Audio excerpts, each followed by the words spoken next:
बांग्लादेश की राजधानी ढाका में गुरुवार को अवामी लीग के कार्यकर्ताओं पर हमले हुए। ये सभी देश के पहले राष्ट्रपति और हसीना के पिता शेख मुजीबुर रहमान की बरसी मनाने के लिए इकट्ठा हुए थे। 15 अगस्त 1975 को मुजीबुर रहमान की हत्या कर दी गई। इसके बाद से हर साल इस तारीख को उन्हें बड़े पैमाने पर श्रद्धांजलि दी जाती रही है।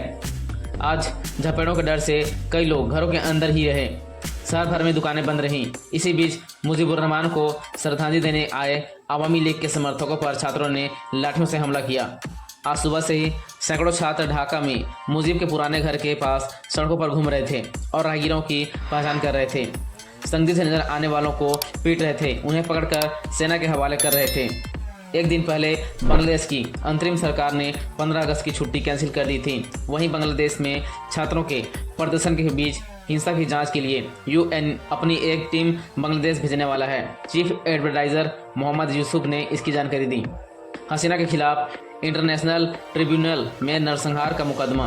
बांग्लादेश की पूर्व प्रधानमंत्री शेख हसीना के खिलाफ इंटरनेशनल क्रिमिनल ट्रिब्यूनल में नरसंहार और मानवता के खिलाफ अपराध करने को लेकर केस दर्ज हुआ है। बांग्लादेश की अंतिम सरकार संयुक्त राष्ट्र की निगरानी में इसकी जांच कराएगी।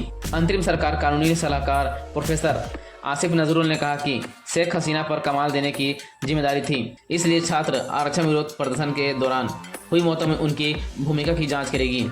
ट्रिब्यूनल में डिप्टी डायरेक्टर अवतार रहमान ने कहा कि शिकायत दर्ज कर ली गई है और मामले की जांच शुरू हो गई है। जांच पूरी होने पर हम अगली प्रक्रिया के लिए ट्रिब्यूनल के चीफ ऑफिस को रिपोर्ट सौंपेंगे। सुप्रीम कोर्ट के वकील ने केस किया। गोलीबारी में बेटे की मौत हुई थी। बंगला अखबार डेली स्टार के मुताबिक एक अधिकारी ने कहा कि पुलिस की गोलीबारी में मारे गए स्टूडेंट के पिता ने केस दर्ज कराया है। 9वीं कक्षा के स्टूडेंट आरिफ अहमद की 5 अगस्त को प्रदर्शन के दौरान पुलिस की गोली लगी थी।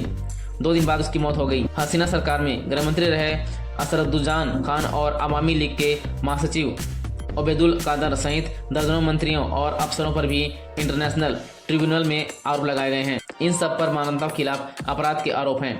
शेख हसीना पर 2 दिन में 3 केस दर्ज किए गए हैं। इसमें पहले मंगलवार को हसीना पर हत्या का केस दर्ज हुआ था। आरक्षण विरोधी आंदोलन के दौरान 19 जुलाई को पुलिस फायरिंग में एक दुकानदार अबू सैद की मौत हो गई थी। इसमें हसीना के साथ 6 और लोगों को आरोपी बनाया गया। हसीना पर बुधवार को अपहरण का केस दर्ज हुआ।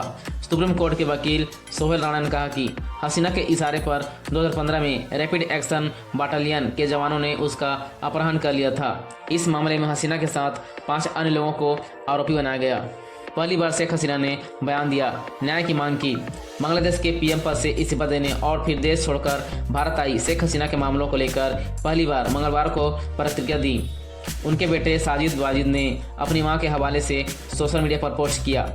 हसीना ने देश के दंगा कराने वालों को सजा दिए जाने की मांग की और कहा कि उनके पिता और बांग्लादेश के संस्थापक शेख मुजीबुर रहमान की प्रतिमा से तोड़फोड़ करने के मामले में भी न्याय हो। शेख हसीना ने बांग्लादेशी नागरिकों से 15 अगस्त अपने पिता शेख मुजीबुर रहमान की बरसी पर शोक मनाने का आग्रह किया। 15 अगस्त 1975 को मुजीबुर रहमान की गोली मारकर हत्या कर दी गई थी। दूसरी तरफ बंगाल के अंतरिम सरकार ने 15 अगस्त की छुट्टी कैंसिल कर दी है। प्रदर्शन में मारे गए लोगों को हसीना ने श्रद्धांजलि दी। हसीना ने बयान में कहा कि जुलाई से अब तक आंदोलन के नाम पर बर्बरता, आगजनी और हिंसा में कई जाने गई हैं। मैं उसकी आत्मा की शांति के लिए प्रार्थना करती हूं और उनके प्रति संवेदना व्यक्त करती हूं। मेरी संवेदना उन सभी के साथ है जो मेरी तरह अपने प्रियजनों को खोने के दर्द के साथ जी रहे हैं। प्रदर्शन में कई छात्रों, शिक्षकों, पुलिसकर्मियों, पत्रकारों, अवामी लीग के नेताओं और सामाजिक कार्यकर्ताओं की मौत हो गई थी। हसीना ने कहा कि मैं मांग करती हूं कि इन हत्यारों और बर्बरता में शामिल लोगों को सख्त सजा दी जाए। भारत बांग्लादेश के बीच पहली बैठक। इस बीच बांग्लादेश में भारतीय उपायुक्त प्रणय वर्मा ने बुधवार को विदेश मामलों में सलाहकार तौहीद हुसैन से मुलाकात की। बैठक के बाद वर्मा ने कहा, हम बांग्लादेश के साथ अपने संबंधों को आगे बढ़ाने की इच्छुक हैं। शेख हसीना सरकार के पतन के बाद भारत और बांग्लादेश के बीच यह पहली बैठक हुई।